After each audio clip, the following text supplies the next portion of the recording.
Right. Good evening to each and every one of you. Thank you all for taking part in this very live stream. So sorry about the delay, but here we are in this podcast with nobody other than Rick Paul.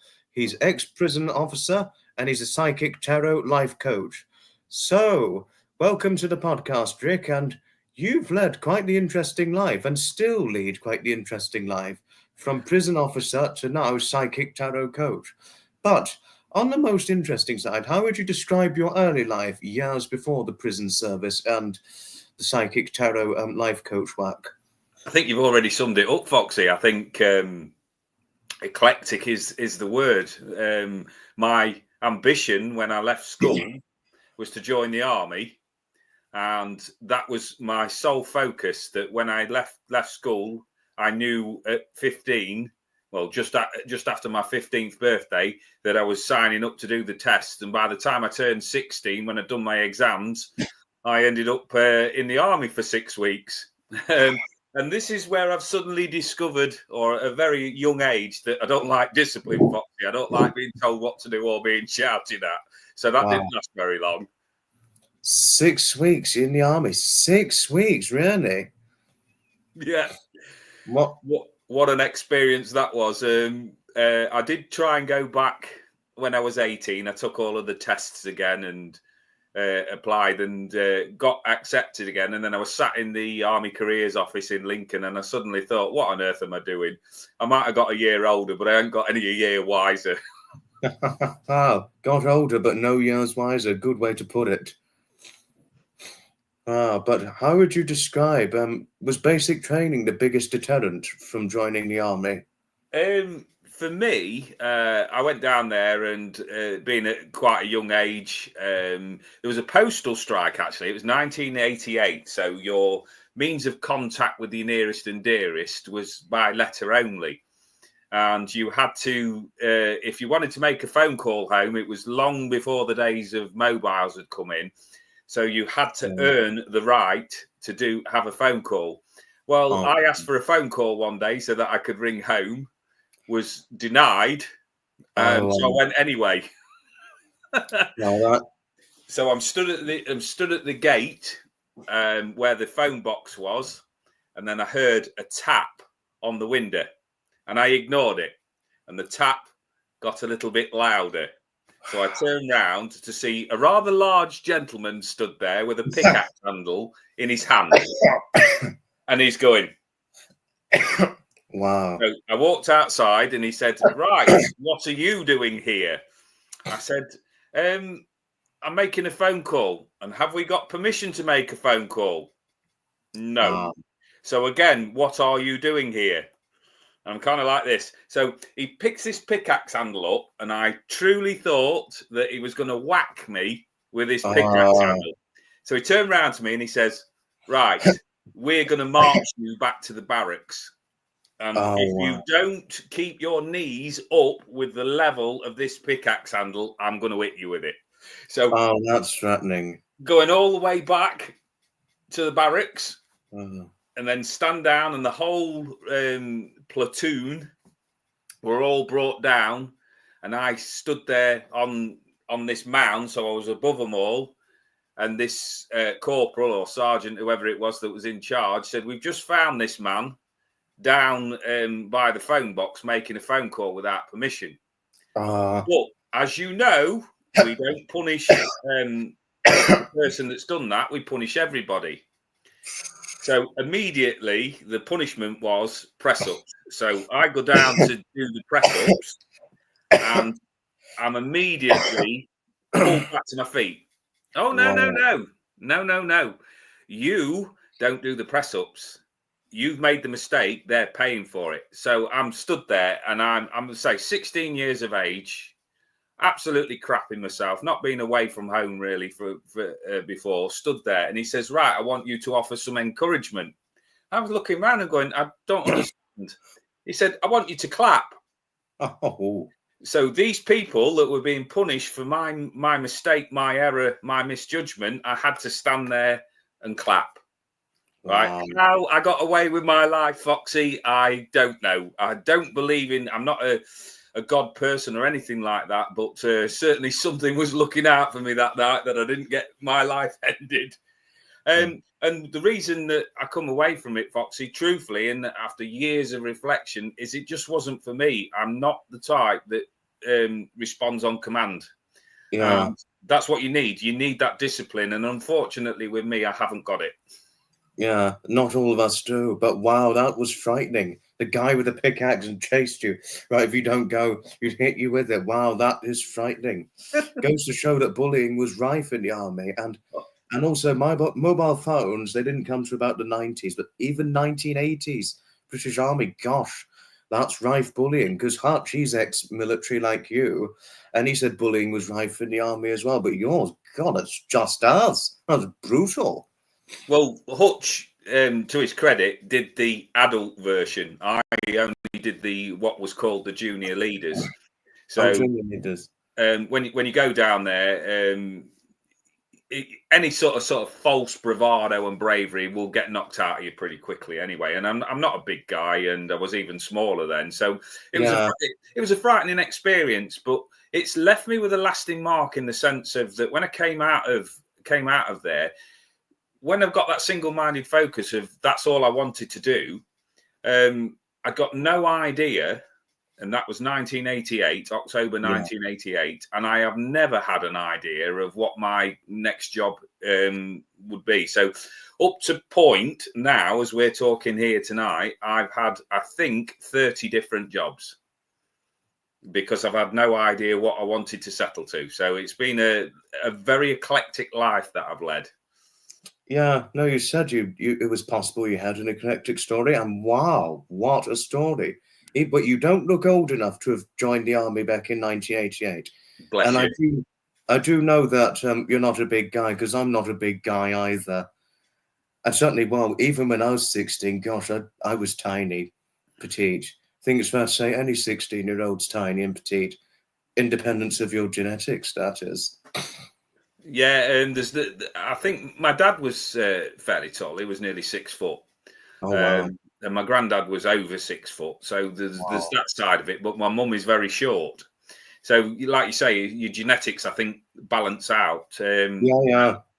I was always the little one who was bloody quick. I was so quick running and things like that. So, being that sort of short stature, I was, say, lightning quick. Played a lot of football.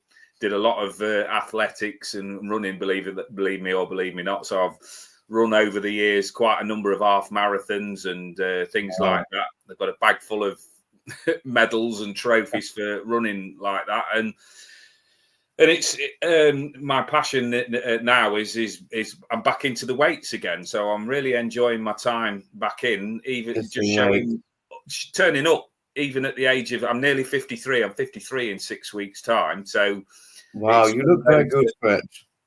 Oh, well, I appreciate that, Foxy. No, you look fantastic for it. You don't look a day over 47. Gosh, I think I'm going to call on you to be my motivational coach, Foxy. Just drop me a few words like that when I get up in the morning. I look like I've been exhumed. No, you do look great. You couldn't pass for being 50. I would have thought you were about 49. No, you look brilliant. Thank you. Wow, you were quick to run. That's pretty impressive. I mean, and up until I was a certain age, I could run quite well. And I played football until I left school, or on certain sports until I left school. But the thing is, describing oneself as little ones, we're both same height, aren't we? That's what we've got in common. So you could say when we were growing up, we were little ones. What are we? 5'8", Foxy? Yes, I'm exactly that height, but I'm a different weight because I'm 11 stone. Yeah, I'll let you get that one in. I'm at the moment probably touching about 13 and a half stone. But as you say, your genetics play a big part in that. I used to, when I was training beforehand, used to love eating. So it was easy for me to go into the gym and justify eating lots because I needed that amount of calories. Now, when you get over a certain age, you've got to watch your consumption. So even at the moment, I've got a back injury at the moment that's been long-standing. So the advice and guidance from the chiropractic is to start cutting down on the sugar. So that's like my chocolates and my biscuits that have gone out the window.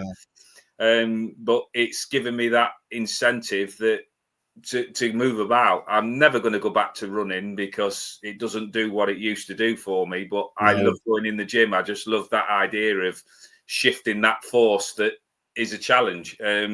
And it kind of relates in with the work that I like doing now, is that the forces of people's minds sometimes need shifting, and it takes a lot of strength to move out of patterns and things like that. So it's the same with my gym, that I've got an old mind in the sense of I used to be able to do that. Well, now I can't. So I've got to adjust my mind frame to lift less. But looking at longevity, I still want to be in the gym when I'm 60 years of age. And I bet you'll still look good at 60. I think you will. Hopefully, fingers crossed.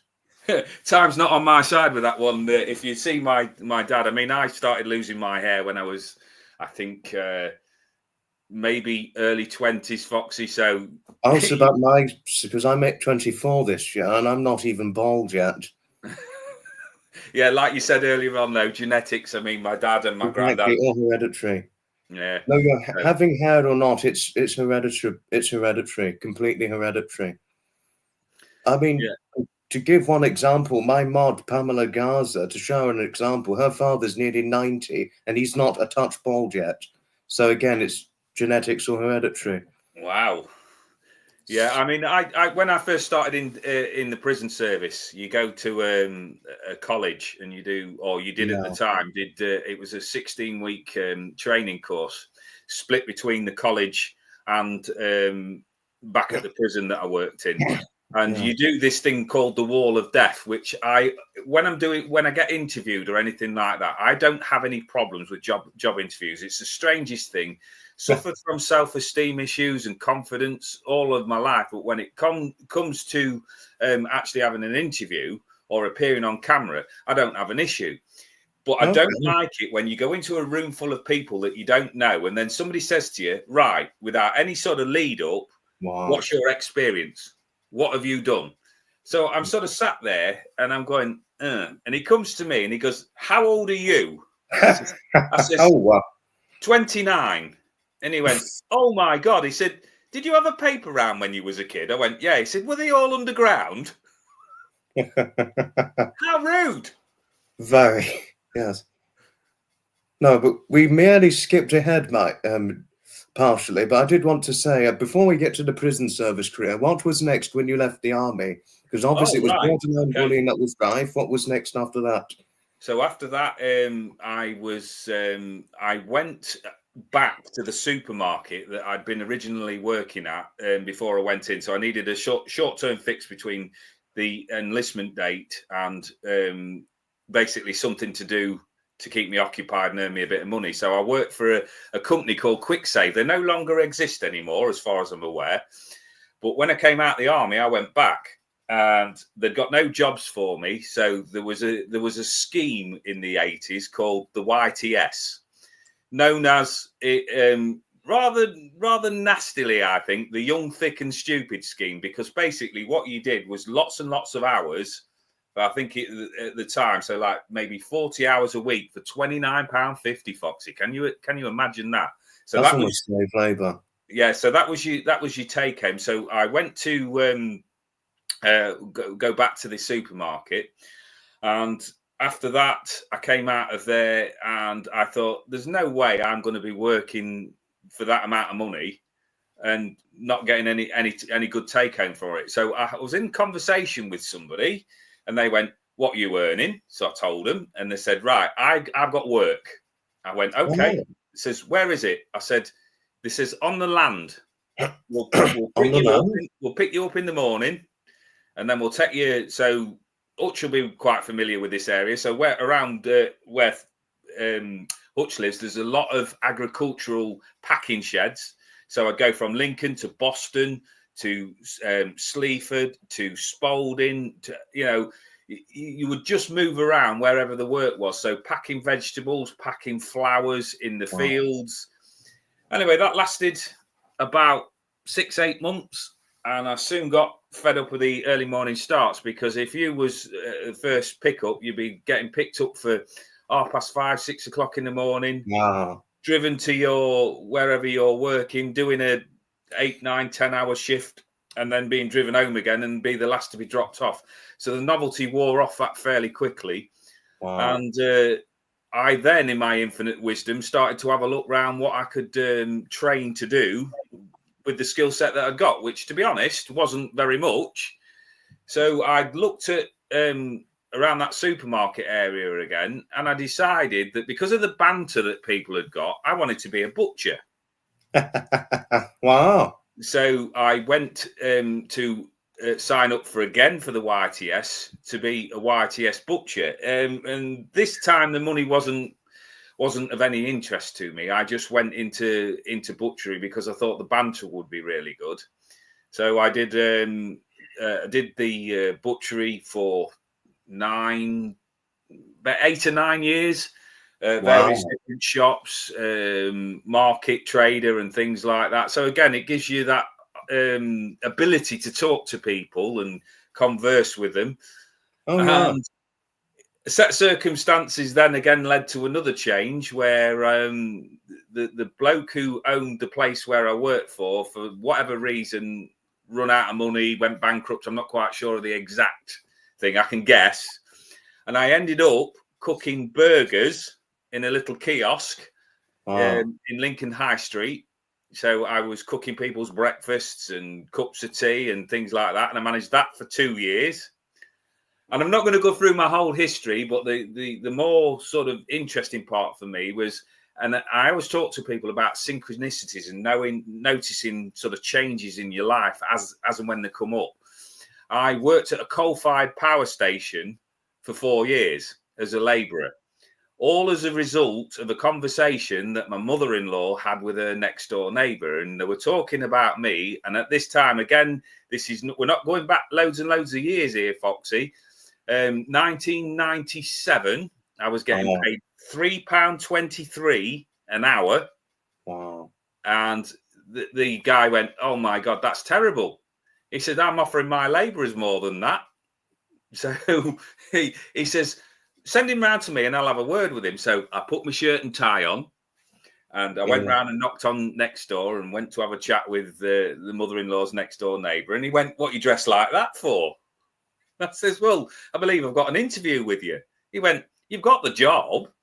He says, I've heard all I need to hear about you." He says, "All I'm just going to do is sort of fill in the gaps, find out what money is, what expectation is."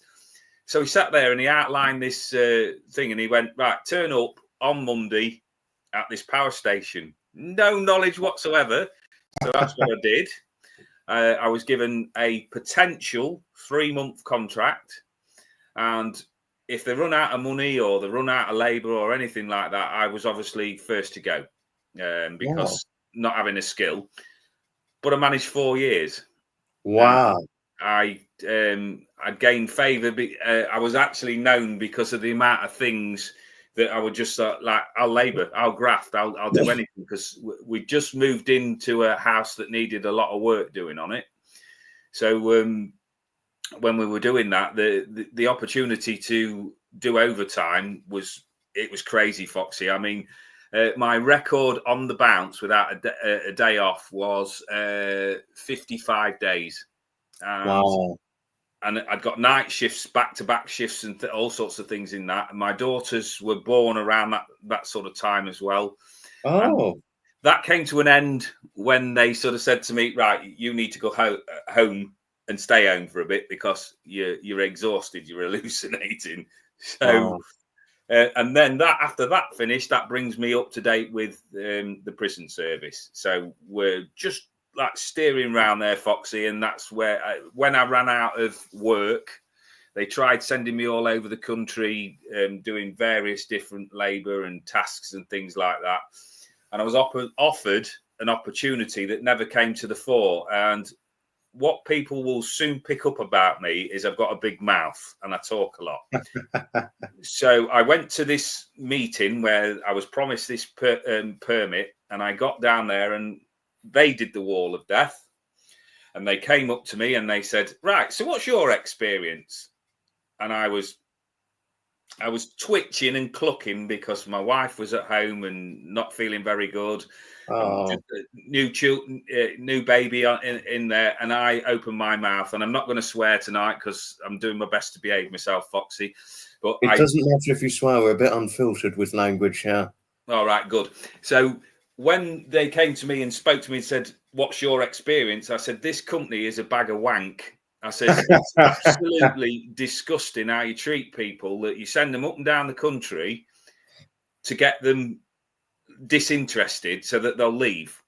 I says, "And all you owe me is 2 years' money, so you could pay me off, but no, you're determined to drive me into the ground." So I did the course and I did the permit, and at the end of the week, I collected my certificate and my paperwork and things like that, and then was waiting for my next, where I'm going to go next. And they told me to return to the power station. So I said, "But there's no work for there. You've got rid of me. Return to the power station." So okay, so I gathered up my tools, went back to the power station. I just got sat down with a cup of tea, and there's a plexiglass window just above where we all used to sit, and it was the general manager's office. So there's a big knock like this, and I get the finger, "Come here." Yeah, so I walked up through the door, and he says, "Sit down, Rick. Nice to see you." He says, "I bet you're wondering why you're here, aren't you?" I went, "Yep." He says, "Well, I've got a piece of paper, right, with some words written on it. And all I want to know is what your take is on it." So I went, "Okay." So he pulls the piece of paper open and he shows me on there. It's written there, "This company is a bag of wank."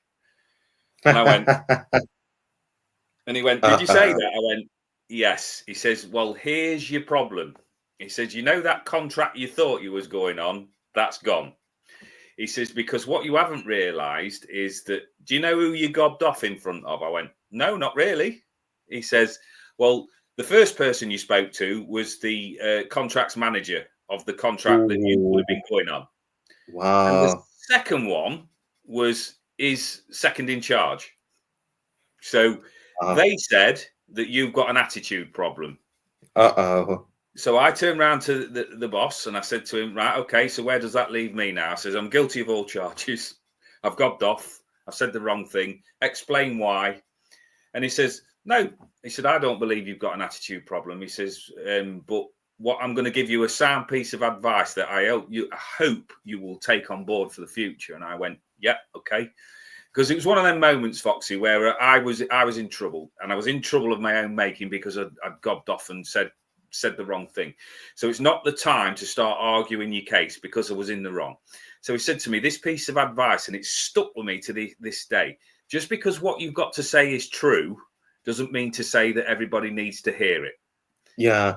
So it was one of those things that I had to sort of eat humble pie. I felt like the kid at the private school that's had to go to the headmaster to get a caning, because I just stood there with my head bowed because I couldn't go anywhere. I couldn't say anything. I couldn't defend myself because I'd done it. Get the cane. There you are. But I managed another couple of months in that sort of in and out type of work with them, and then the prison service came into my life. Yeah. Wow, what an experience. But what are your thoughts on Maureen saying that the YTS was completely useless back in the 80s? Absolutely, 100%. It gave me something to do.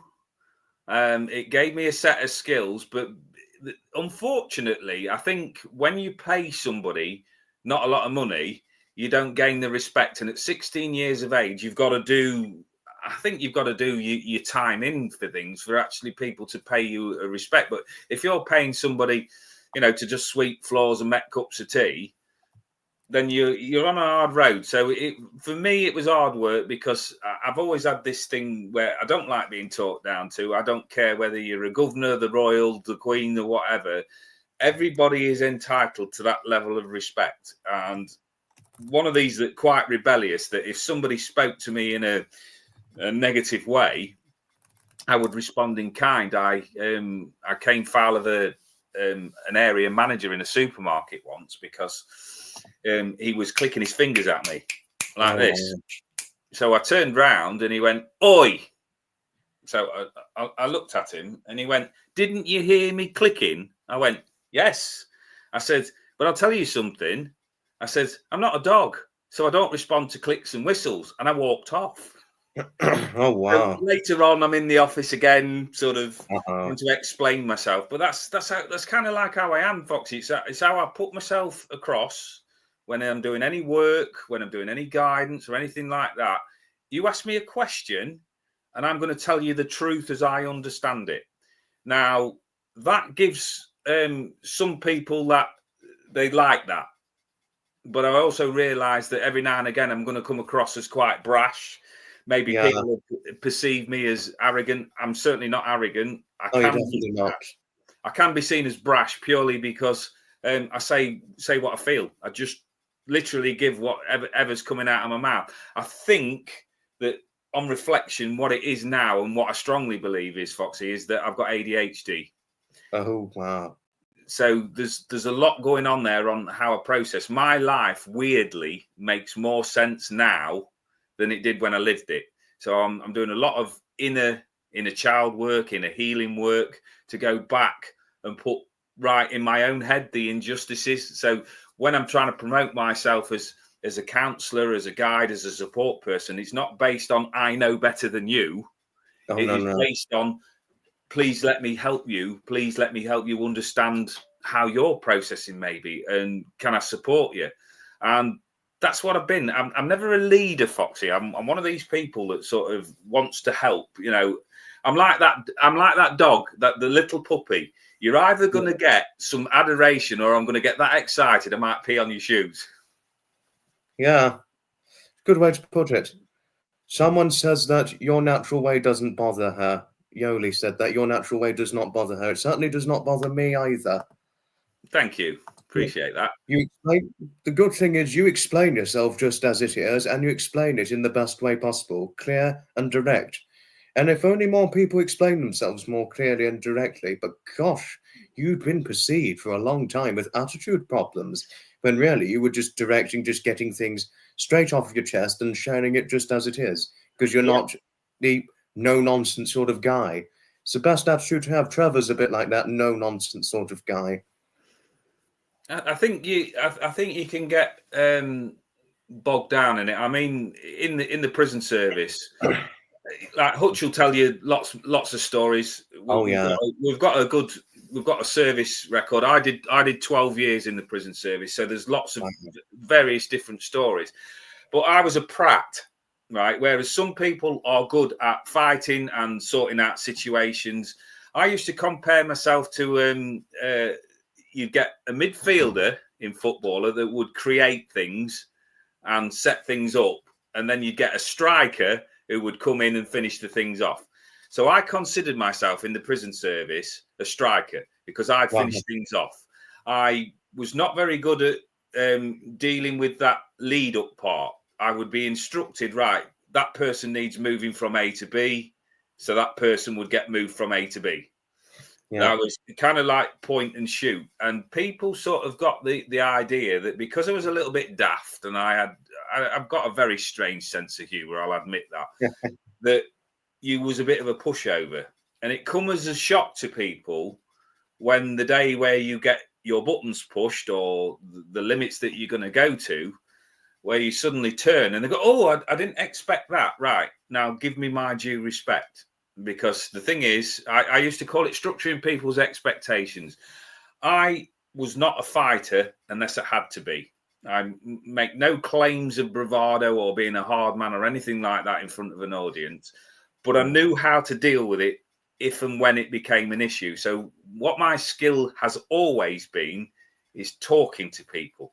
So I used to call it structuring people's expectations. So if you went into a situation where somebody was going to play you up or cause trouble, right, let them get the story out because they've got something that's on the mind that they need to vent. They want to tell you why they're not going to do what you're asking them to do. Listen to the story. Once the story's finished, right, I understand. I get what you're saying. However, We need to get from this point here to this point there. And what I'm hoping to do is have your cooperation. If we don't have your cooperation, then the other option's available. And I will sit here honest in front of the audience that we've got here and say, I took myself out of 99% of the situations that I got in. But that 1% where I had to deal with it and get involved, I would do. Now, does that make me soft, or does that make me skillful in a different way? I'll leave that open to other people's interpretations. I do not like, and I still do not like, confrontation or anybody sort of around your family or anything like issues I've seen with you, Foxy, where people have sort of attacked on here, things like that. I don't deal with that very well, but I negotiate first. But rest assured, I've got that in my armory if something's like that is needed. But I hope that I never have to deal with any situations like that, because that the prison service as a whole mentally scarred me. And I've been left nearly 12 years now, and there are still, I'd call them shadows. They're not as bad as they were, but there's certain aspects of me that you walk past something and it's like a trigger. It doesn't take me right back to that moment, but it's like a trigger. My fight or flight still 12 years on seems to be constantly switched on. It's not a nice place to be. And this is, again, why I want to help other people that have issues with mental health, anxiety, depression, and see if we can help them restructure what they're going through. It just needs sometimes you just need a shoulder for somebody to, for them to lean on. I'm not saying I'm anything, Foxy. The thing about me is I'm not putting myself up as this big I am. I'm a tool in the box. Sorry, something got a bit stuck in the throat, but no, you make a good point. Very good point. Like you, I do not like confrontation either. Sometimes if there's an argument that doesn't stop, sometimes I'm like, come on, stop now. That sort of thing. Because what's the need for confrontation? What's the need? There ain't none. I think when you get somebody coming up against you, it's usually a projection of what they want to put onto you. So you get somebody that's feeling a bit insecure. They'll have a look around the room and then see who they see as that weaker person. And that was the mistake that a few people made, where they looked around at me because I was daft. Oh, well, we'll push his buttons, and then got surprised when I reacted in a way that they didn't like. So what I've done now, it's a process where I will sit with people. I mean, thankfully, doing the work that I do now, Foxy, if somebody gets a bit agitated or a bit arsey with me, it really is nothing. I'll sit and listen to the story, but I'll sit with them and I'll say, right, don't want to go down that route. Well, why? I just don't want to go down that route. Second time, be a little bit more forceful, a little bit more loud. Right, I'm telling you now. And then you raise the intonation in your voice and say, right, we're not doing this. And then the third time, if I've ever had to get to the third time, well, all bets are off then, because I've given people 2 warnings that you're getting at me, that you're aggravating me, and I am going to respond. But again, 99% of the time, that second warning to back off is usually listened to. So I've had a bit of in my spiritual experience, I have people there that want to impart their wisdom and knowledge on me, and it's not welcome from certain people when they're sort of, oh, you want to be doing this and you want to be doing that. And it's like, I'm not being funny, but I've dealt with more shit before a breakfast time serving than you'll ever deal in your life on the spiritual circuit. So there's still that, I don't know what you'd call it, Foxy, that little bit of an edge with me. You still have that element of shit and goodness. Yeah. I think that's the way you could put it, Nick. Heather was just saying she believes that you are an upright, honest, straightforward person. And I believe the same thing, Heather. And I respect that very much too. Annabelle and Gregopedia, and I saw you a moment ago, but we were deep in the chat. But hello, Annabelle and Gregopedia. You two have both done some good chats together, and I have to say, you were both brilliant. Yeah, well, when you, I'm not into comparing myself, but we're using the football analogy, when you had the fortune like I have to work with Annabelle, you realise just how good she is, right? I do tarot readings. I know that, yes. When you consider Annabelle has been doing it for 35 years, she's forgotten more than I know.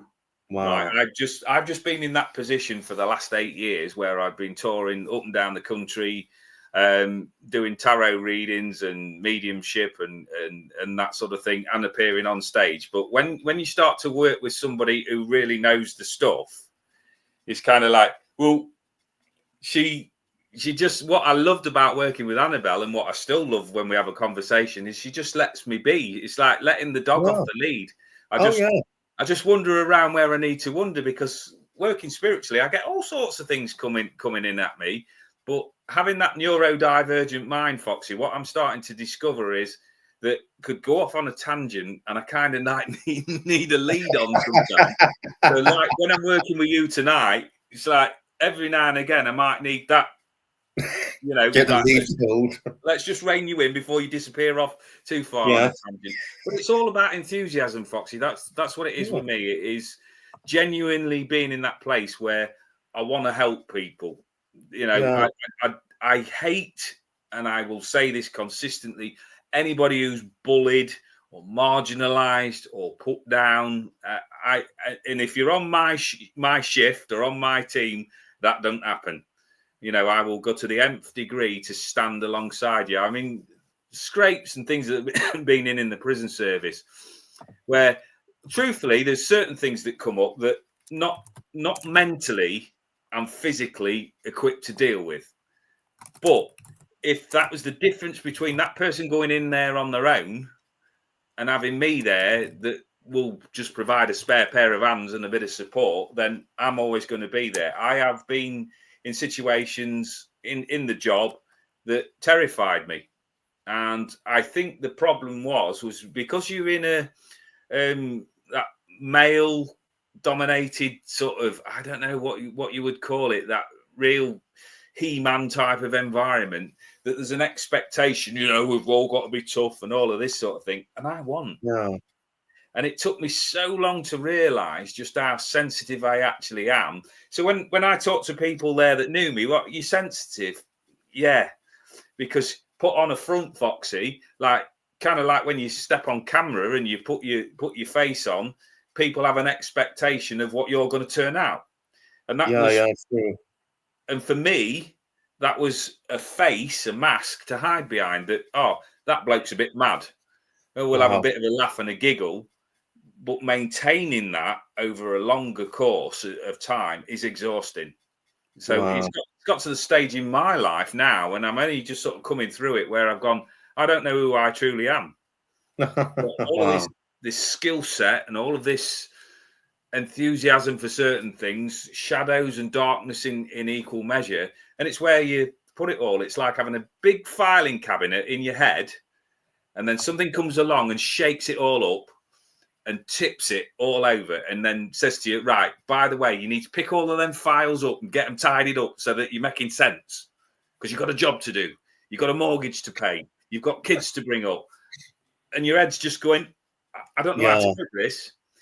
And throw in all of the experiences that I've had, and say, finally, sort of over these this last year of coming to terms and coming to peace with having that neurodivergent mind is a superpower rather than something to be ashamed of. Because I'll sit here in front of you and in front of an audience, I've spent a lot of my life ashamed to be me. So I've put on an act to be what I thought other people would like me to be. And I'm not sitting here going, oh, woe is me, it's been a hard life. Like I said to you, I prefer to describe it as eclectic. But I'm having to learn and come to peace with things in retrospect. So whereas a lot of people have got, I've learned lessons from that, I haven't. What I've done is I'm going back and I'm going, right, the reason that you reacted like that is because, the reason that you did that is because there comes a point in your life where you can't blame your upbringing. You can't blame your traumas and things like that, because it comes down to that point of going, right, okay, if all of that is accepted, what are you going to do next? How are you going to turn that corner? Because if you stay in victim mode, and this is one of the things that I'm very, very strong-minded about, I'm not a victim. I've had a lot of different circumstances that may well have put other people on the floor, but I am not a victim. And I stand up for myself. So, yeah, strange old life that I've led, Foxy. It really is. But very interesting. And your story certainly is eclectic. And every point you've shared, it's well shared in the strong point. And obviously, it was a good point when you shared that Annabelle lets you off the leash when with her. I've actually had that experience before. You do feel like you're let off the leash and running free when you're talking to Annabelle, when she's representing you on a live, what have you, if you get the invite. But you've got a question, Rick. Pamela's asking you a question. Pamela in Texas, United States of America. She's asking, when you are off the leash and you feel pulled in two different directions, how do you decide which path to follow? Right, Rick, this Pamela's question is on to you. Right. 2 words. Wing it. Wing it. Wing it. Because to give you a very brief story, I have delivered a talk for the last 6 years. If I've told you this story before, Foxy, please stop me. But for the last 6 years, I've delivered a talk about going from a prison officer, very black and white mindset, towards being a full-time spiritual medium and psychic. And the origin of that story was that I was asked to go and do a talk, and I turned around and I couldn't bring myself to do it. And I sent the email back and I just went no. Didn't explain myself, just sent no. So he comes and has a word with me, the promoter, and he said, how about now, and this is where people are good at reframing words and putting them in a different sort of context. He said, how about that you go in there and you tell your story about being a prison officer, and how you've got to this point where you've got to now, where, you know, you're working on the spiritual circuit. And I went, okay, right. And I said, what sort of thing do I need? He said, well, tell your story for as long as you want to do. He said, we'll give you a 45-minute slot. As long as you're out of that room after 45 minutes, the floor's your own. So I walked in there, Foxy, and I'd love to look professional, but I was shitting myself. There's no thing about it. So I go into this room. It's in Nottingham, near Nottingham. There was damp running down the walls. It was quite a cold room in there, very, very small, probably enough space for about 30 chairs. Small event. So I've gone in there and I put my big boy pants on, and I've walked in there and I thought, right, okay, deep breaths, because my heart was going like the clappers. So I get up there, and I don't like having things like cluttered around me when I'm doing a talk. I like to be able to sort of free flow and walk about. So if you're a professional orator or talker or whatever, however you want to put it, what they will try and do, if you see anybody doing a TED talk, is they'll have something in front of you to anchor you. So it'll be like a lectern, or you'll have cameras in front of you where you're talking direct to camera. So you don't be as handsy as what I am. You keep yourself down, and the only movement that you will have is if your eye needs to move to a separate camera. So I didn't have any of that. So I walked in there. There's a table and there's a chair there, and I felt so constricted straight away. So I moved them out of the way. Deep breath while I'm looking there. Put my water bottle down and my my clock down there, because I'm notoriously bad with time management. Wow. Even at that stage. So I look round. There's 3 people in the audience. My wife, who has heard all of this shit before. There is an ex-colleague who'd come along to support me because they were just wanted to be nice. And the third person was the person that I'd just read for. So they paid money. So I thought, I'm on a winner here. I can't get this wrong. So if I go in here and deliver whatever it is that I've got to deliver, even if it's a few jokes and a little bit of a story, I'll get out there in about 15, 20 minutes flat. Wow. So there I am, taking some deep breaths, doing the old boy shrug, getting myself together, turn round, and the room is full. right? I have got no preparation in my mind of what I'm going to say. So I just do what I've always done with things. I just gave my story and told my truth. Now, this is good because I was well received. People were very kind with it being the first one. What I hadn't been taught and what I'd not thought about was how then I finished this talk. So it's all right to walk in and go, "Hi, I'm Rick Paul, spiritual medium, ex-prison officer," right? But how do you stop it? You can't just go like that. So I had to make something up on the spot. So I made this thing up and just said, "Thank you very much for everybody that spent a bit of time with me. I really appreciate that. And if you want to talk to me any further, I'm at that table out there." And as I walked off up the aisle, there was a round of applause. And I truly thought somebody had walked in, but it was for me. And people made a real fuss of me. So I've adapted that talk over the course of 6 years, up until, where are we now? We're in March. 2025. So February 2025. this year, I've got that real heavy cold, that chesty, horrible thing. Spirit, universe, whatever it is that you want to know it as, woke me up and said, "You need to change your talk." This is on the Friday night before I'm going to this event on the Saturday. And I'm going, "What? You need to change your talk." What to? Just talk.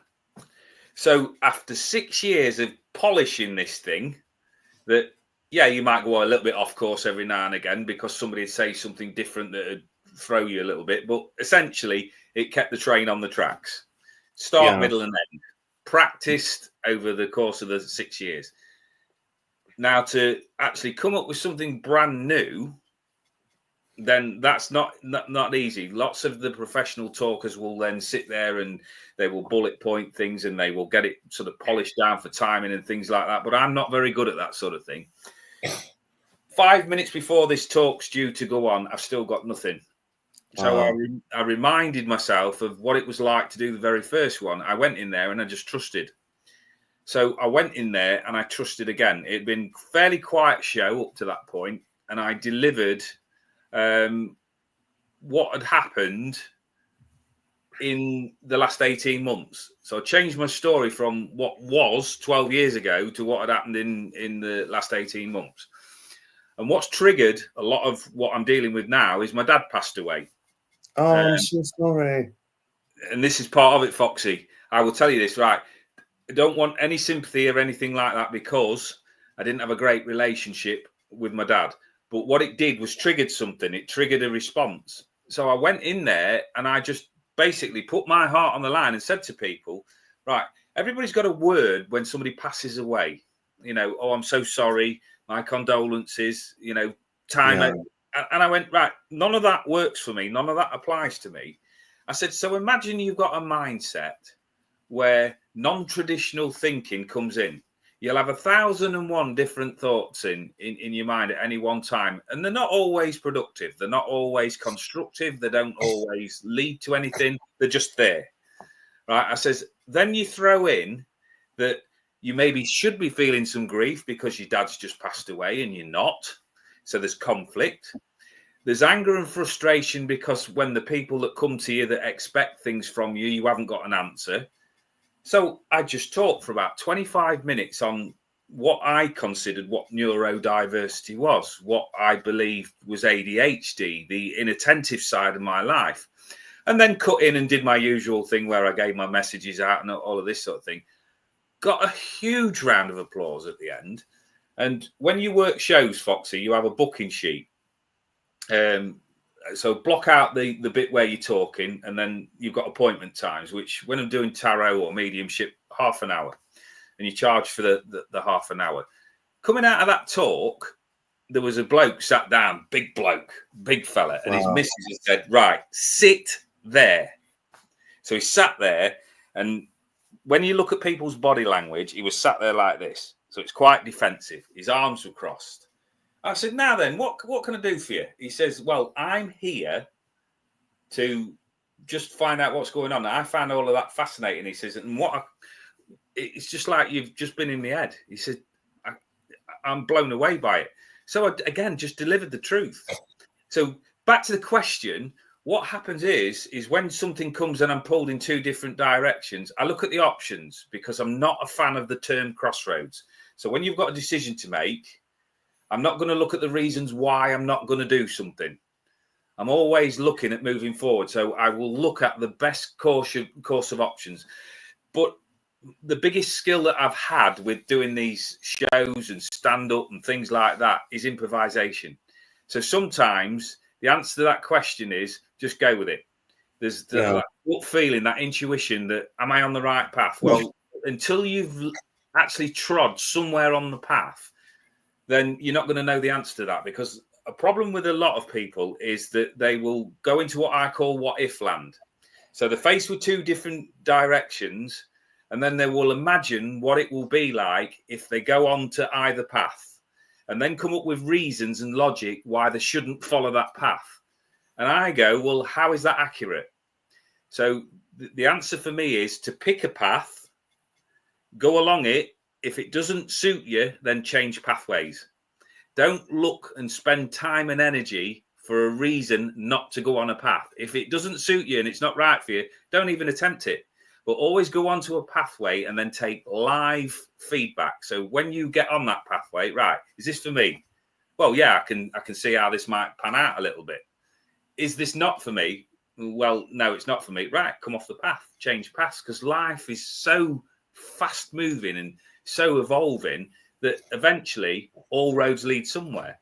I've gone a bit off tangent there, haven't I? So I'm just seeing the question there. This is from Lisa. Have you ever had to stop a talk because you've had a message from someone who needs to speak to someone online and you to pass on a message to them? Has that ever happened to you? I think I'm not trying to avoid that as such, but I allow for things like that. That when I tell people, so when you get a medium that comes on here, and I'm terrible with my humour, Foxy. I have to say that I've got a very strange sense of humour, but I get people and I tell them straight away, it's not like Ghost, the film, you know, where Patrick Swayze sat behind me, massaging my shoulders and spinning the potter's wheel. It's a thought, it's a feeling, it's an emotion, it is a sense of smell, maybe a word that's come in that's triggered a memory link or things like that. So when I set up for reading for people online, yes, there may well be things that come through, but I look at a picture and then I will say, right, make my point, but I do tend to go off on tangents, you see, so that is a bit of an issue. But I've never had to actually physically stop a talk, no, because the thing is, spirit, the universe, the guides, the gods, the angels, whatever you believe in, work in conjunction with you. And a lot of people, the problem that they have is that they've got the skills and the talents to work with spirit, because spirit have kind of like knocked on the door and offered their skills and services, and you've answered it and said, yes, I want to work with you. Put them on a pedestal. So if I'm ever guiding anybody and saying, right, if you've got somebody on a pedestal, what is your natural reaction? It's to be like that. And you're looking up because they're above you, they're better than you, they're amazing, and all of this sort of thing. Well, all you get by doing that is a crick in the neck. So I get people to imagine that all of this is energy, and the energy comes and works with you. So if you imagine like it, pilot and co-pilot. So the pilot there is spirit, and I'm the co-pilot. So at some point, we've got to like bring our energies together. And as we bring our energies together, then the message will then be brought out. Well, obviously, they know how I work because they've been working with me for 8 years, probably even longer if I true about it.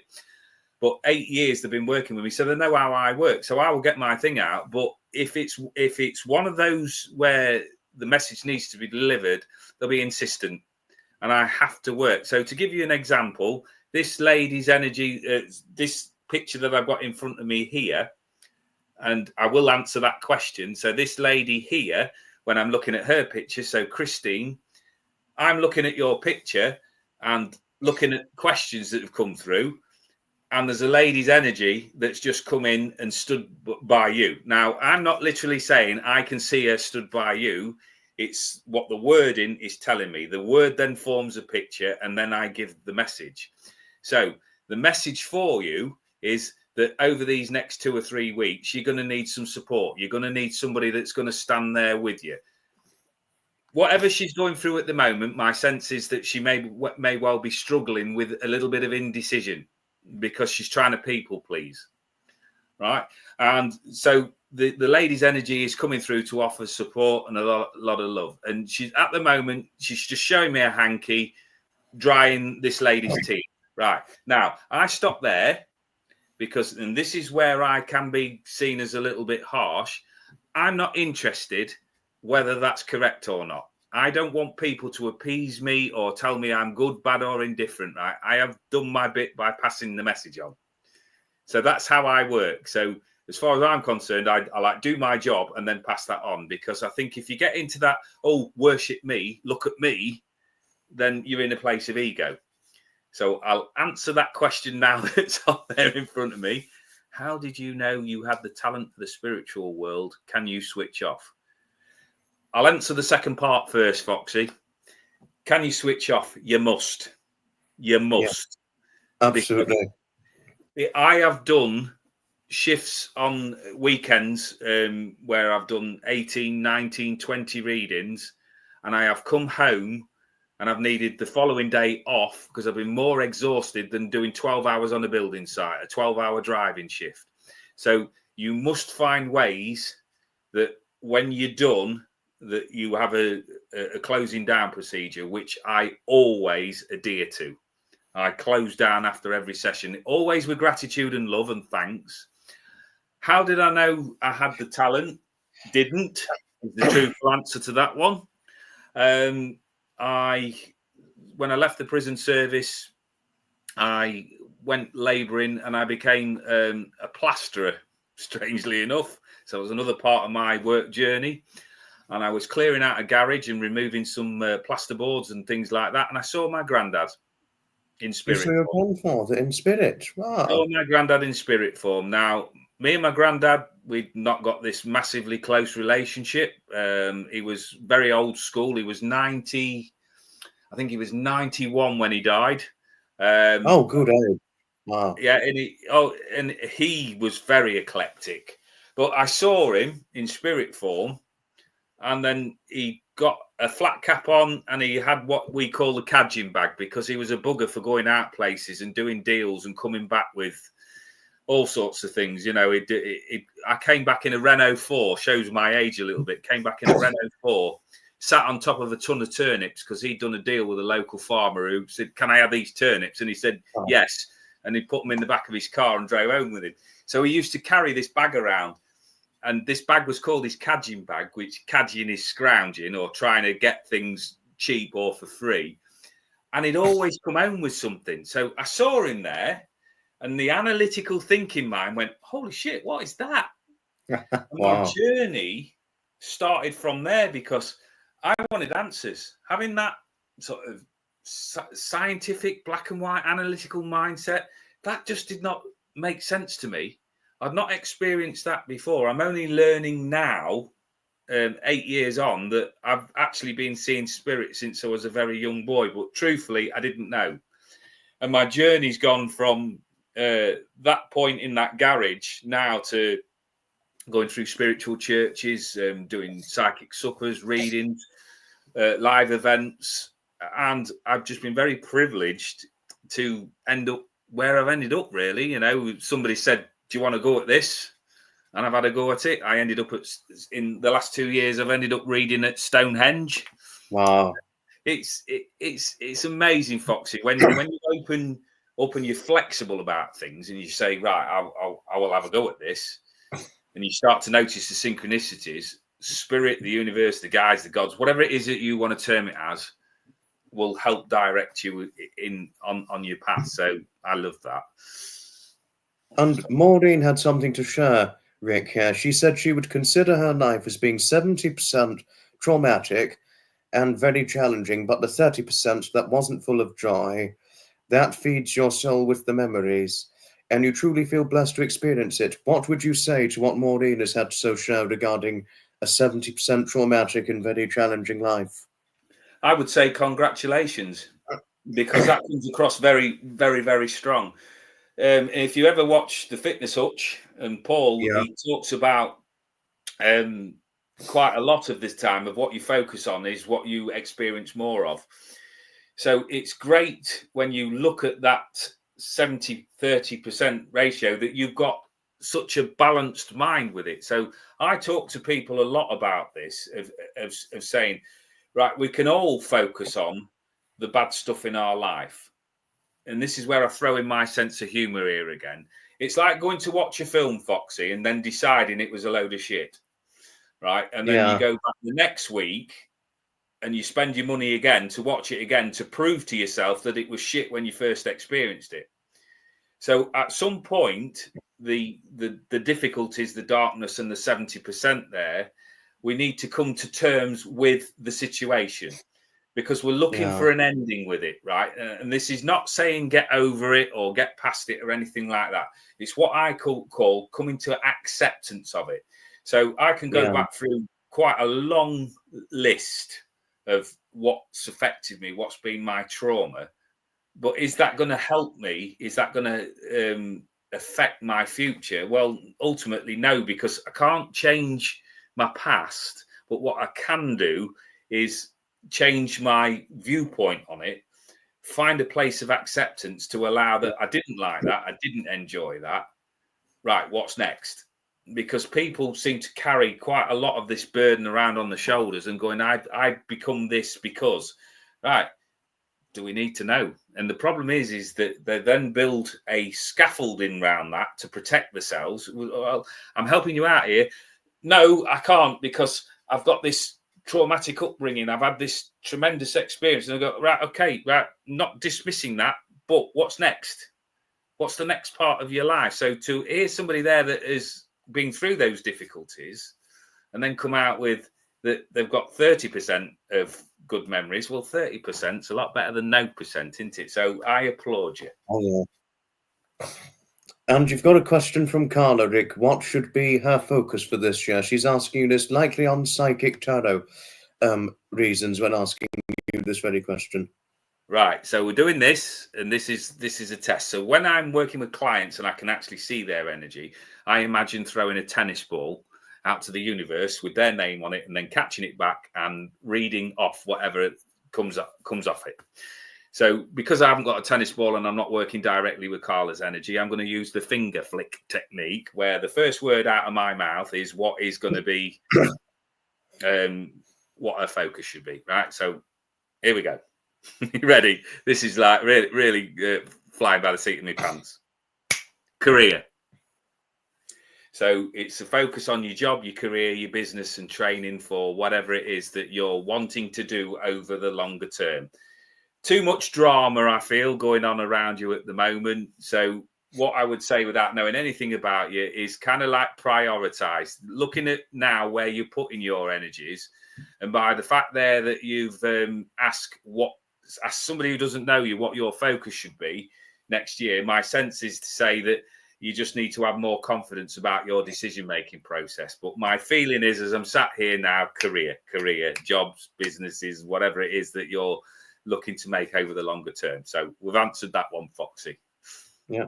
And now, since we've covered quite a lot of psychic tarot stuff, even though we sort of skipped ahead partially, but we've gone on the career side of things, and obviously the early life, the army, the shop, the butcher stuff, and then could you explain, please, what it was like entering the HM prison service, and which prison were you based at? Please do share your story on that. Yeah. This is again the eclectic path. It's nothing in my life ever runs on that straight line. So my father-in-law worked at Lincoln for a good number of years up until he was medically retired, and he told me all sorts of stories about what had gone on in there. I came to the end of a job somewhere, and I went to the Lincoln Job Centre. It was in the days where that you could just walk up and pick a card off a board. So I walked in there, and to be honest, I'd got no idea, Foxy, what what I was going to do, no idea of direction. And I looked across the board and I thought the easiest thing to get in Lincoln at that time was security work. Very poorly paid, but I thought, well, any money coming in is better than nothing. You know, you were talking less than £3 an hour in the early 90s there to work security, but you would work horrendous amounts of hours. So I walked in the job centre and I looked and I thought, you know, I don't know. I was looking for butcher's stuff. I was looking for shop work because that's what I knew. Went across the board and found this thing for the prison service. And it was escorting contractors around the prison while they did jobs, you know, painting. So they'd go into live areas where prisoners were. So basically you were their chaperone. You'd make sure that they didn't leave any tools anywhere and everything was accounted for and lock gates and stuff like that. So you basically got trust with the keys and you just took them everywhere. You were basically their eyes and ears. So I thought, I could do that. So I applied. Anyway, I made a mistake, and this is where you sometimes have to check the details. So I'd written this application form out, and it was a good application form as far as I'm concerned, but I made a fatal mistake. Wow. I'd written it in blue. Oh, wow. On official paperwork, you must write in black. So I took the time to write over the blue in black. Even then, knowing that I'd got no chance of getting this job because I'd made a balls up with it. But it armed me for the next time. So a job came up for working in the laundry with prisoners. And I thought it's a lot better than the money that I was on at that particular time. And it's a long service career if you got in and you did the right, you know, you looked after yourself and you towed the line sort of thing. You could be in it up till pension age. So I applied for Lincoln, which is where I live, and got offered the opportunity to interview for it. Went for the interview, didn't really think anything of the interview because I was still at the power station at the time. Then got a bit of a surprise call to say, we're offering you the position. So basically the start date turned up one Monday morning to be put on a site full of contractors. Well, it's not what I interviewed for. Well, I've got you for the next 3 years. I was like, oh. So the first day in the job, I was already pissed off. Wow. First day in the job. Anyway, I did stomach that part of the job for about 6 months. And we weren't that well treated either because you're just contractors. And I had to put somebody in the place fairly early on by saying to him, right, I'm not a temporary contractor. I have got a full-time contract that when this job's done, they need to find me other work. Oh. So it changed the attitude a little bit. I went on this course, and of my 12 years, I will say that was probably one of the best courses I went on, and it was called Jailcraft, basically prison awareness course.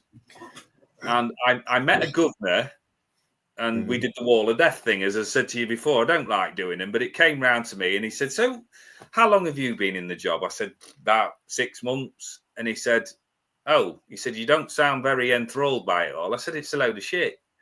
I says, I come here to work in the laundry and then thought I'd get onto the main group of people and then I would get in that way. And he went, oh, so what are you doing? I said, well, I'm one known as one of those Native American Indians. And he went, sorry. I said, called Watcher of Trucks. I said, I watch somebody while they go on their tea break. I watch a truck. I watch somebody standing there with an angle grinder. I says, and it's boring. It's mind numbing. And he says, I'll keep an eye out for you. And usual form. I thought, yeah, of course you will. Anyway, I was stood one day in the wing, which is where the prisoners are located, and there was this big fat officer with his feet up on the desk with a fag on. Prisoners coming to him, just going, fuck off. Wow. And I thought, bloody hell, I could do that. So I applied and got accepted for 2 different interviews. One for national recruitment and one for local recruitment. So if you go into the national recruitment bucket as at that time, you could end up anywhere in the country. So I'm like, if I get it, it's good experience, but I'm not moving too far away. I've done my travelling, I've had enough. And did the other one, which was for Morton Hall, which is a small place near us, which is like from where I live now, still living in the same place. So it's about 6-7 miles away from where I live. So I thought that. So yeah. I guess I do both of them. And they went, oh, you can't do both, because if you do both, then you're wrong with your timings, and that's not fair. And I went, one's national, one's local, two totally separate things. Anyway, as it turned out, Foxy, I got both of them. I got offered Ramby and the reserve list for Morton Hall. So me being a bit cheeky, went to see the governor and said, I've been here for 18 months now. Would it not make more sense if I stopped here? And he said, Now, there was a riot at Lincoln in 2001 that basically mentally destroyed me. It really did. You know, PTSD and all of the rest of the shit that went with it. I kept all of this bottled down and went through my training and managed to get there. After about a year, I was having flashbacks. I was having trouble sleeping. I was on antidepressants, anxiety medication, you name it. I'd had a go at it. And I then moved again to a different job because I just couldn't cope. And the structure around people's mental health in the prison service was atrocious. The treatment that I got, even other managers have said that it was disgusting how I was treated. But it's like with anything in life, you can moan, Foxy, but if that's what's on your plate, you've got to deal with it. So very long story short, I then got transferred out from Lincoln to Stocken. And I said, what if I ask to stay where I am again? And they went, you've had your chance, basically. I said, so what you're telling me then is if I don't take this, I'm not going to get any further in the prison service. So I then went and did another 6 years at Stocken, which is where I met Hutch. Yes, he was HMP Stocken, wasn't he? But he only did about 6-7 years there. Well, I'm actually proud of that part of my career. So my career was in sort of two halves. That I started out with a support grade, did 3 and a bit years as an officer at Lincoln, and then did the 6 and a bit years at Stocken. And I can actually say, up until the last bit, I was really proud of how I managed to cope. It was only when the darkness started coming in and the sort of patchiness and the mental health difficulties that I started to get overwhelmed, and they were talking about changes that I couldn't possibly tolerate. With Hutch has probably mentioned about certain governors that we had dealings with and run-ins with, and it just got too much for me. And I was very fortunate, and I count my lucky stars that a person that truthfully I couldn't stand and I didn't trust said to me that there was a thing coming up that was going to be a mass redundancy plan, and that if I got put through, they would prioritise me leaving and I would get paid out. So fortunately for me, he stuck by his word, and I actually left with a year's worth of wages. So it gave me something there to stand in good stead. So I did 12 years. Have I got happy memories? Not a lot, because there's a lot of trauma in there. What kept me going the majority of the time was the camaraderie of a small group of people, because you learn then very, very quickly who you can trust, who you can have that bit of banter with, who you can do certain things with, and other people that will go run into management and things like that. And as I said to you, and I've made this quite clear, I don't always think before I speak. If it's in my mind to say, I tell the truth, and that got me into trouble. It really did. So, yeah, it was. I was a lot of fear switched on there. So I think that's probably why the fight or flight was switched on for so long, because it took me such a long time to sort of come out of that. I mean, even going for a meal in a restaurant with the kids, still to this day, I've still got to sit so I can see doors, so I can see who's coming in and out, so sit with my foot slightly out if I'm sat in a booth, because if I need to run, I'm not going to need to run, But in your mind, when you program like that, right, where's the danger coming from? Because in that environment, you didn't know, because it could be 100% calm 1 minute, and then the next thing it could You're go. writing.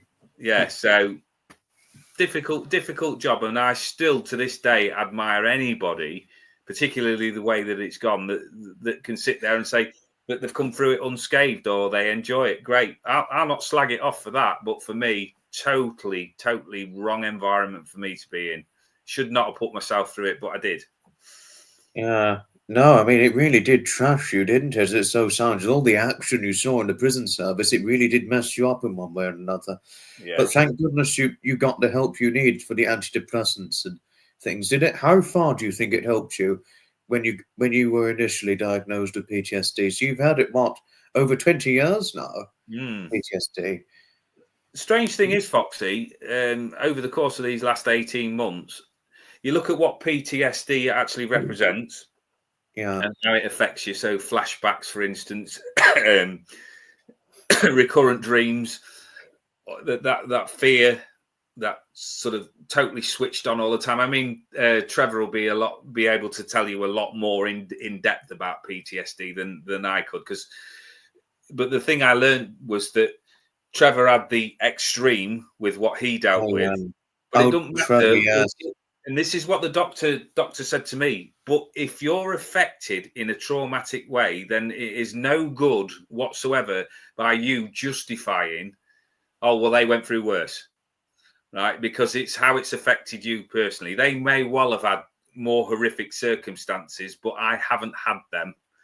I've had my own experience. So it's how I reacted. So my diagnosis with PTSD come through from my doctor.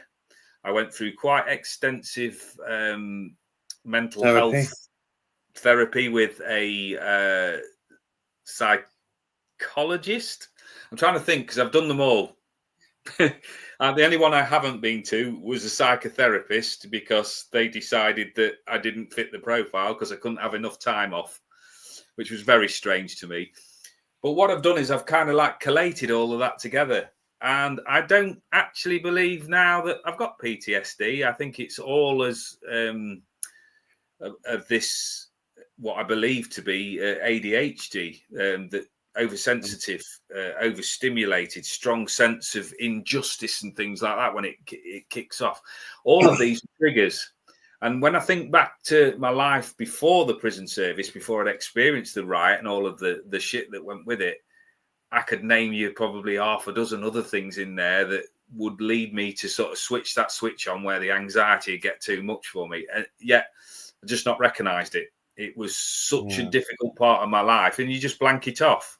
So now when I haven't got as much to think about, and I haven't got as much pressure because I no longer do a 9-to-5 job, I haven't done for the last 3 years, your mind has this tendency to start to fill in gaps. So the anxiety's come to the fore quite a lot just recently. And I'm just going, right, where's that come from?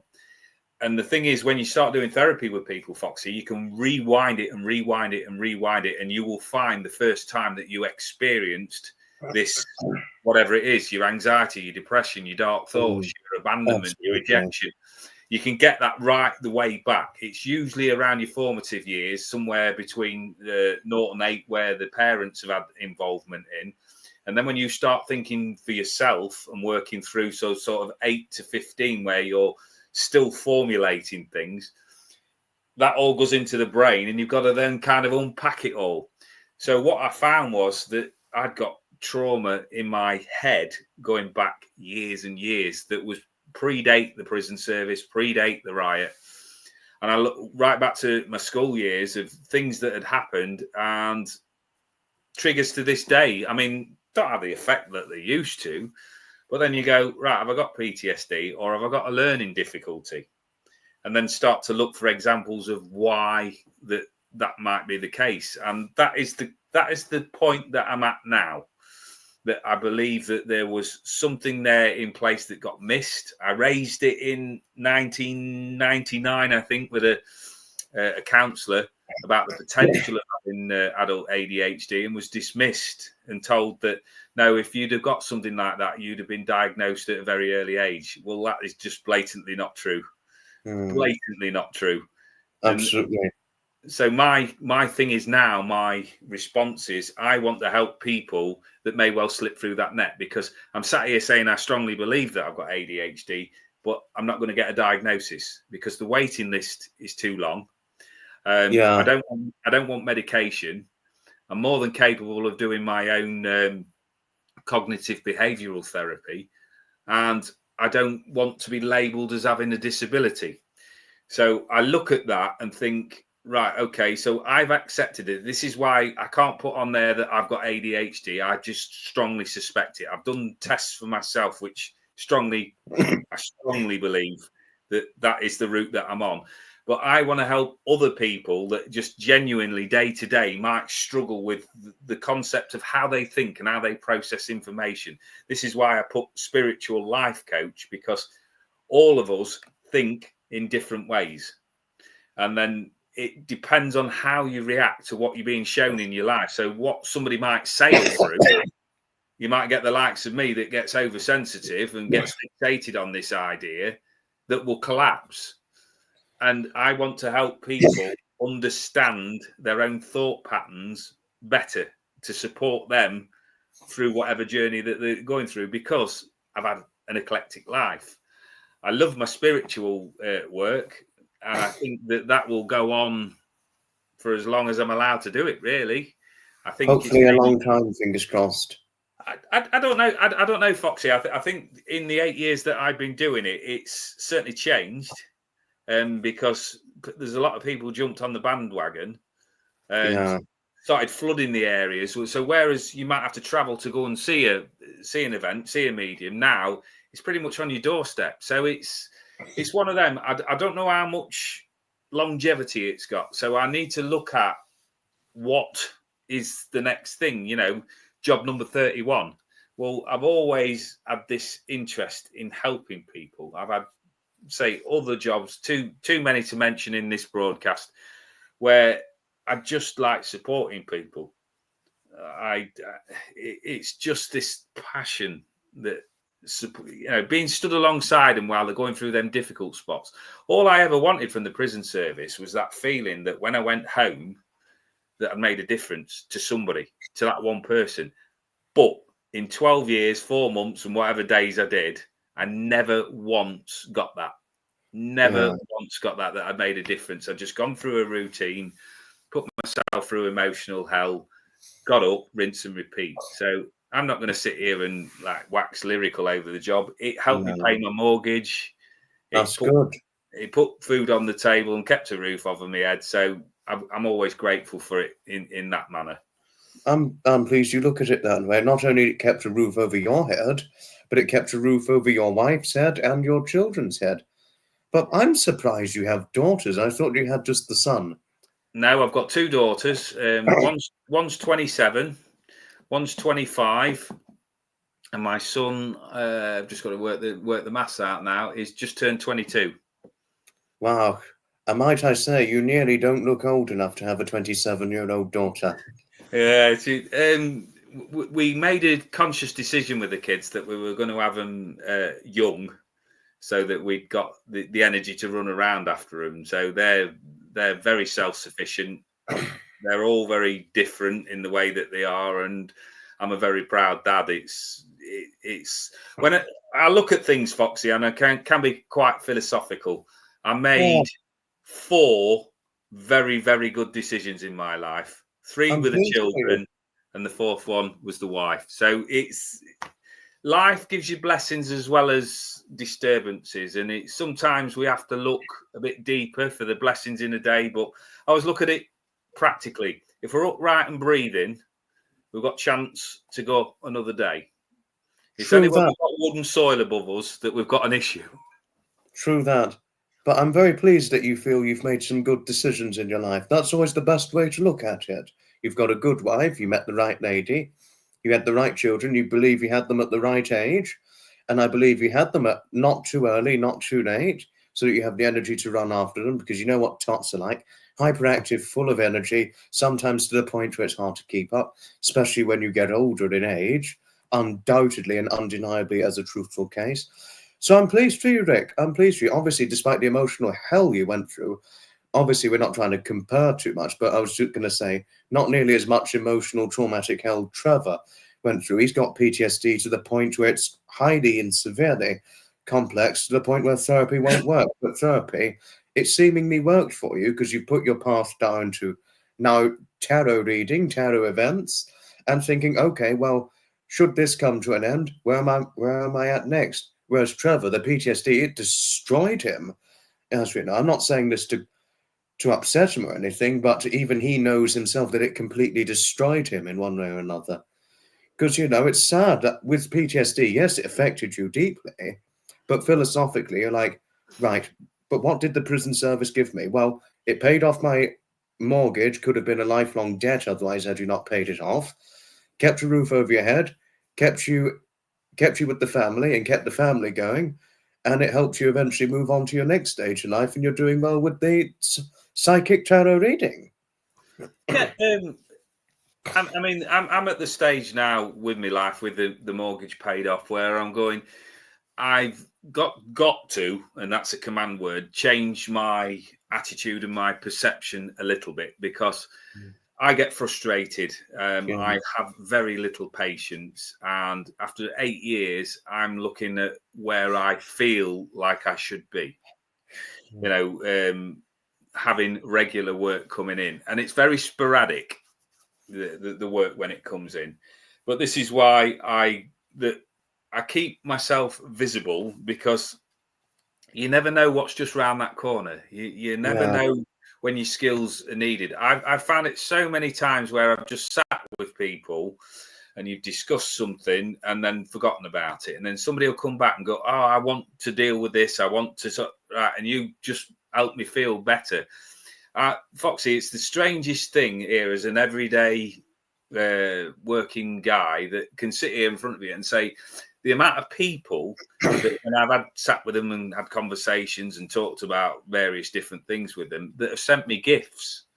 It blows my mind. It really does. Where somebody's just gone. I did a reading for somebody, and bless her, she was on her arse. She'd not got a lot. And I just went with it, and I just spent some time, because the thing is about when you share people's energy, I'm also a healer as well. So working with that healing vibration, that that they might not always get everything that you're talking about. But when you bring the energy in for them, they've just got that safe space where they're just holding themselves together. And then just to maybe have a vent, just get something off the chest for a couple of minutes. So I did a little bit of work with her because of the training that I've done with neuro-linguistic programming, which is psychological and working with how you think, how you process things. Yeah. There's a few little tweaks you can make with people with how they're perceiving things. So I did some work with her and she went, I'd love to have a reading with you. I said, well, maybe next time. I said, don't worry. She said, how much do I owe? I said, oh, nothing. I said, it's absolutely fine. I said, I'm just going to get a cup of tea. So I got a reading booked after this cup of tea. Anyway, this lady comes back and she just held something up in a gift bag, and I couldn't see what it was because I was then reading for the client, and she just went, thank you. Anyway, when I'd finished the reading and I picked the little bag up, there was a cup in there with the wolf on. Now, if anybody sees any of the stuff that I do, I've got the wolf in the background there. That's one of my spirit guides. So the little bit of money that she'd gone on there and said, sorry, I couldn't afford. And she'd written this, sorry, I couldn't afford to pay for a full reading, but please accept my compliments. Thank you very much. Now, there's times, Foxy, where it just brings you to tears. It really does, because that woman had got nothing. And the last sort of £5 that she'd got in a thing for a few words and a bit of a conversation that I had with her made her feel better, that she went and brought me that gift. I've still got that cup. I still use it. Still like me a cup of tea with it. But it's things like that. It's not all about money. But I've also got to balance that with the fact that I still need to eat, because I don't like the idea of being skinny. Do you not like the idea of being skinny? Why not give it a try, Rick? No, I like eating too much, Foxy. No, but we've got to be careful when we talk about weight. Rick, because don't you remember when I made that comment about you back in February last year when I was on Trevor's Live, and Trevor was like, Jesus, and he stopped me. But actually, can I tell you something, Rick? I've been in trouble for fat shaming, so I've got to be careful how I talk about one's weight. I always find it funny. There used to be the gym that I first started training at. They Were used you to have fat shamed there? Sorry. Were you ever fat shamed at the gym? No, but this is the funny thing where you look at people's mindset towards it. So I've stood in there. When I started training, I was 9 stone 4. I Right? used to be that weight, Rick. 9 stone 4 when I first picked up, and I was about 14, 15 when I picked up my first set of dumbbells. By the time I actually put money down to have a gym membership, I was 12 stone 2. Wow. Right, when I walked in, and I was playing football every week and running and all of the rest of the fitness, and I was happy at that, happy at that weight, and went to this gym and paid membership for it. And they've got this piece of paper on the wall with a BMI, your body mass index, and I'm stood next to this guy who's 5'6" and shorter than 14 and us. a half stone, right? Without any exaggeration, he had not got an ounce of fat on him. He was absolutely ripped. He was huge. And you look at his BMI, he'd be obese. He'd be more not just obese, but morbidly obese. So I've never had an issue about my weight, thankfully, because I can see how to some people it can be quite debilitating. Or upsetting if you talk about it. Well, I look at, for me personally, and this is my own personal opinion, I'm looking at myself here. When I was training and I was having all of the right supplements and all of the right food, I got a decent weight, and I was just under 14 stone. But that was good conditioning. There was a lot of work went into that, and you eat more when you train more and things like that. When I came out of the service, and I'm not doing as much running about and things like that, but still consuming the same amount of food, that's when I've got bad weight on.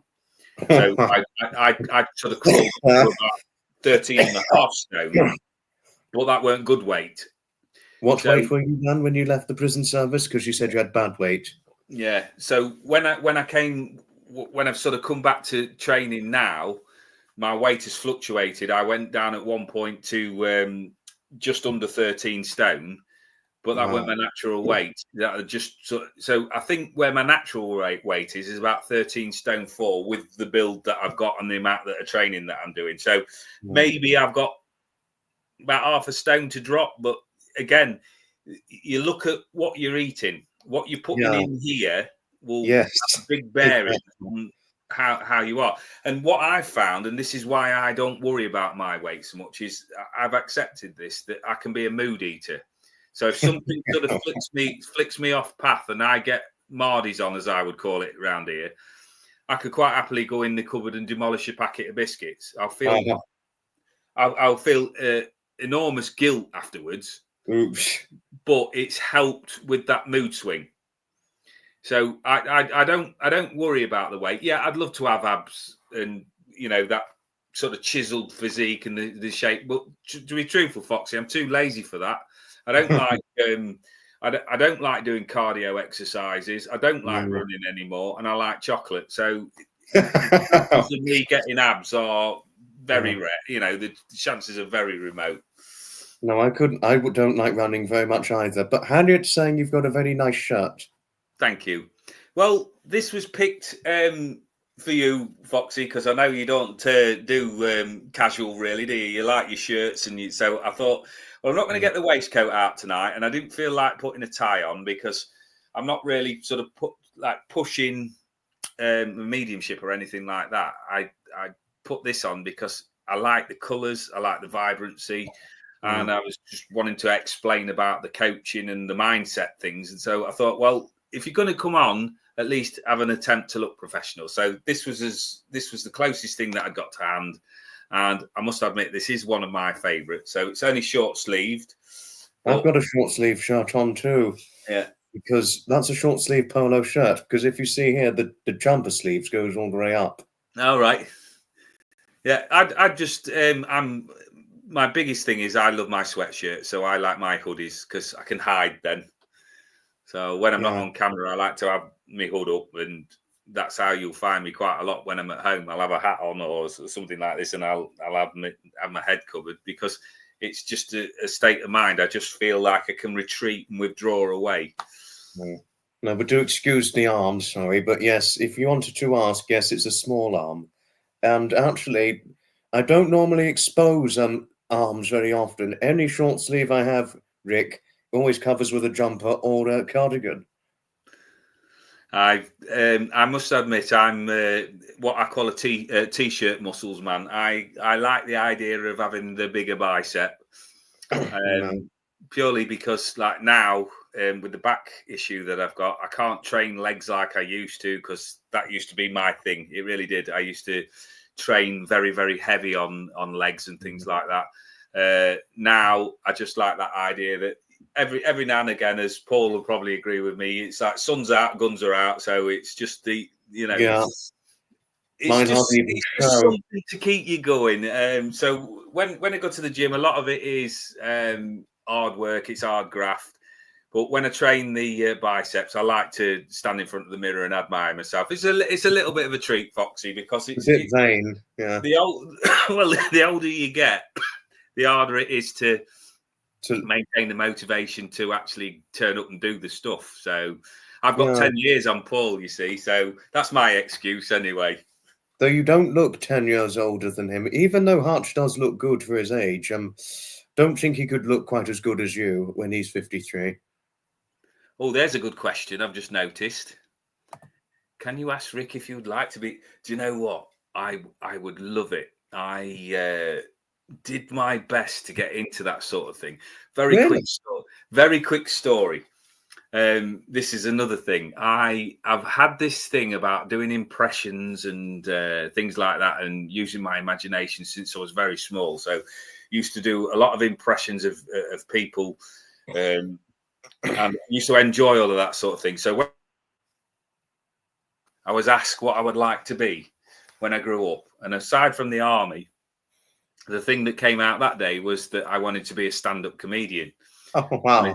I wanted to entertain people. So I worked a blag when I got a bit older.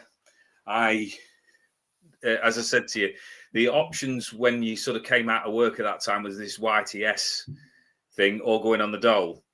And I wasn't very keen about going on the dole, so I decided that I would get as much out of them as I could do for training and things like that.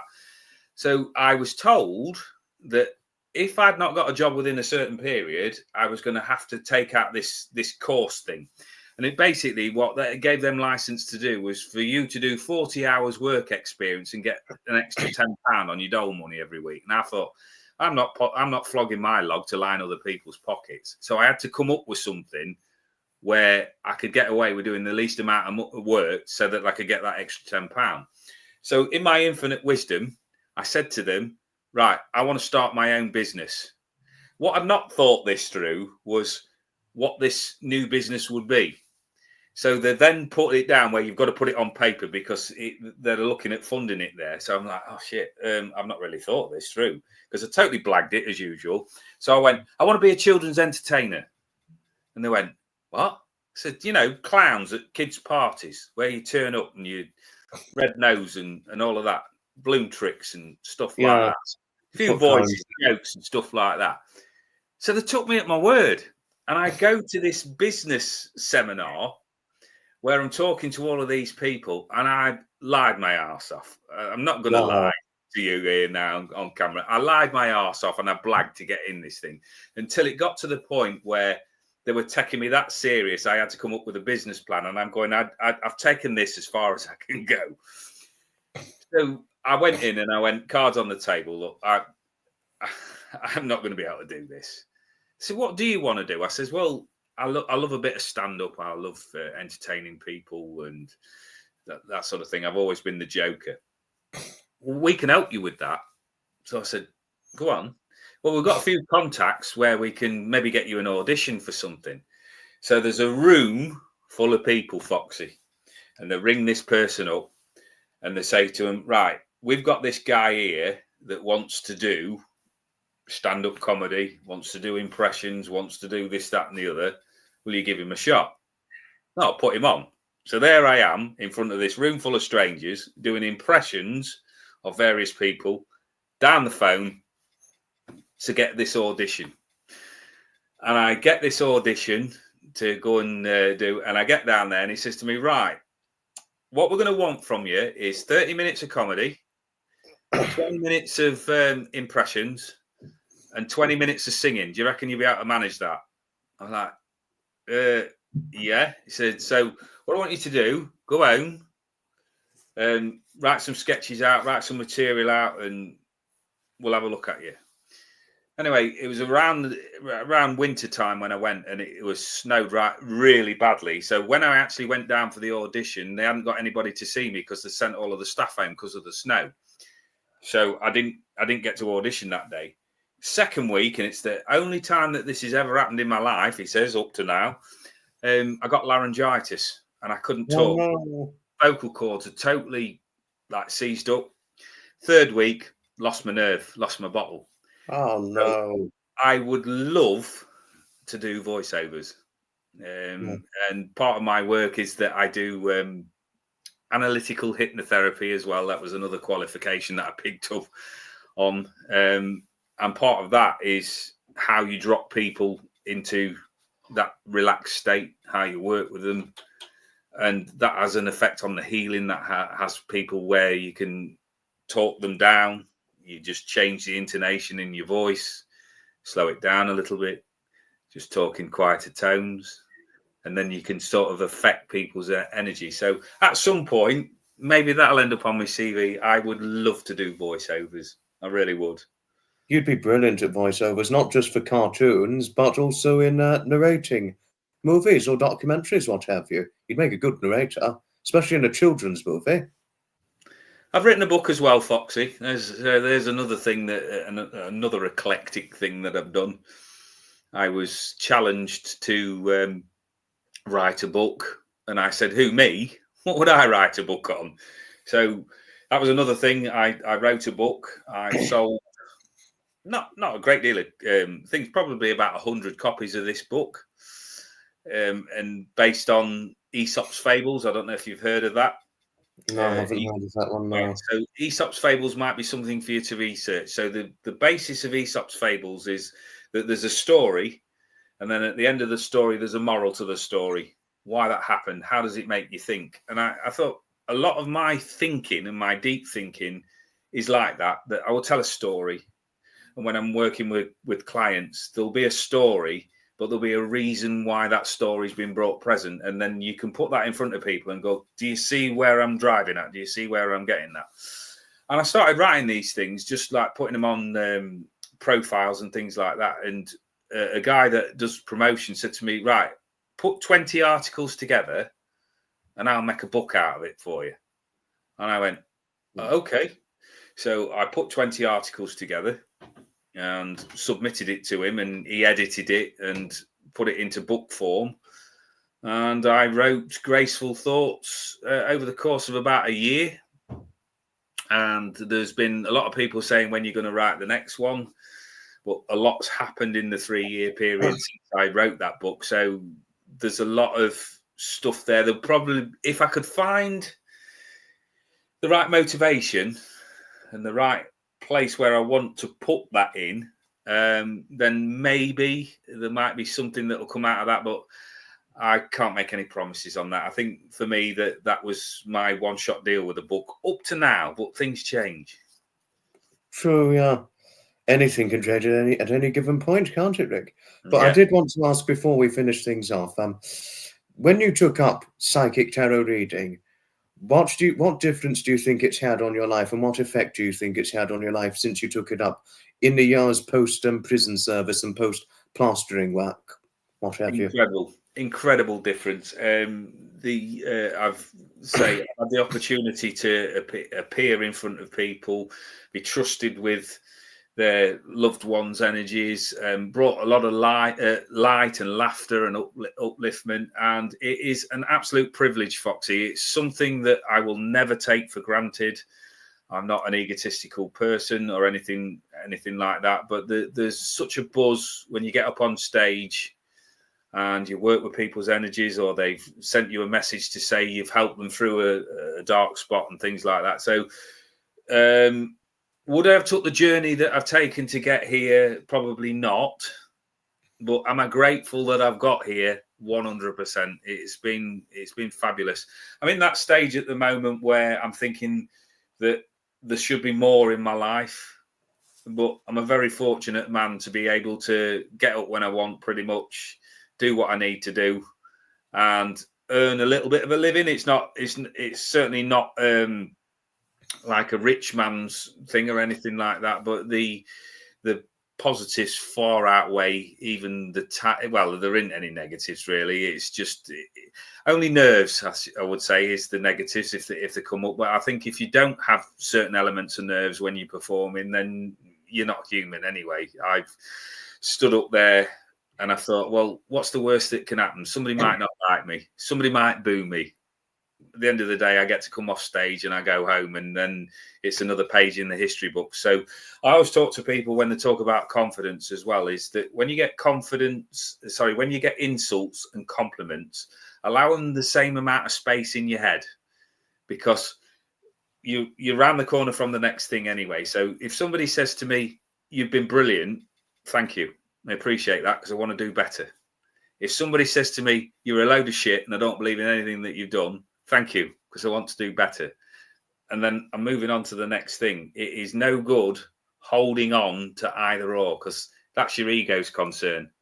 Yeah. My driving thing is to help that next person. So I feel very, very privileged to be able to do what I do. Would I like to be doing more of it so I'm making more money so I can spend more money on my garden? Absolutely.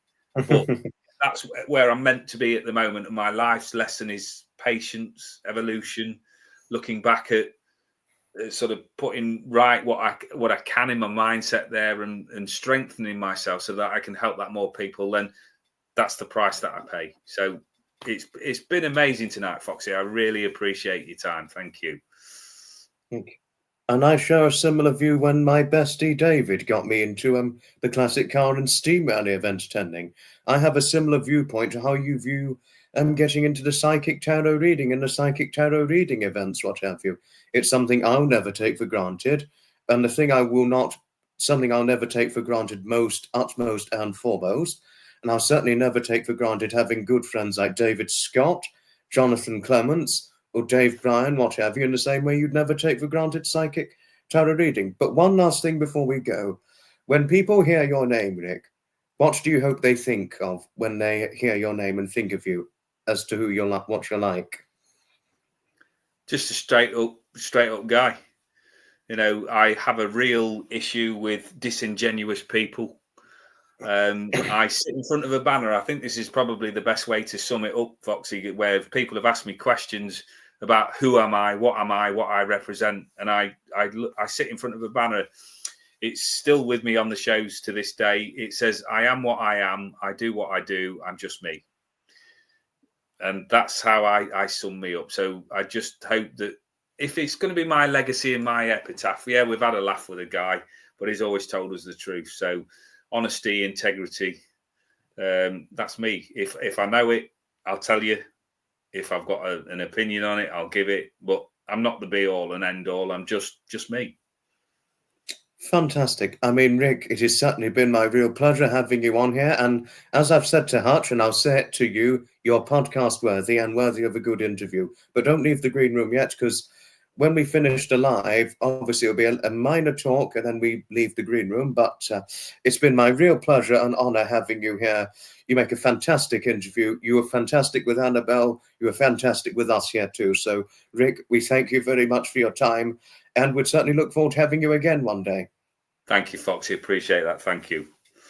And thank you, everybody, for taking part in the fun. We're going to finish now. These are podcasts done for March. Now it's time for the April proceeds. Ta-ta for now, all.